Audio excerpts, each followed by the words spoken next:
guys, and welcome back to this channel. In this video, I'll be showing you guys how you can create this aerial video transition on CapCut PC. Make sure the frame ratio is 3:4 and make sure you zoomed in to your videos like this. Then you are going to basically select the pan left for this one. Make sure the duration is full. For the second one, select pan right, then pan left again, then pan right. Select this arrow. If you want to, just take a screenshot of it first. Place it in the middle of these two videos. Add a keyframe here, and another one at the end.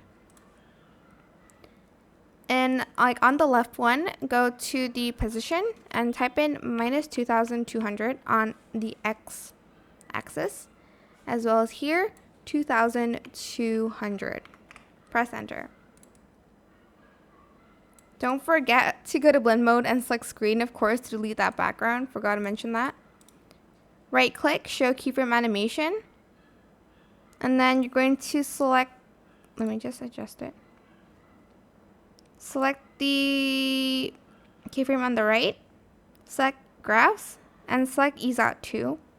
And for this one,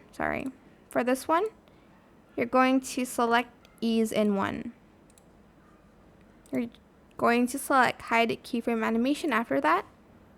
Then you're going to copy and paste it to all of your videos, making sure that one is in the middle.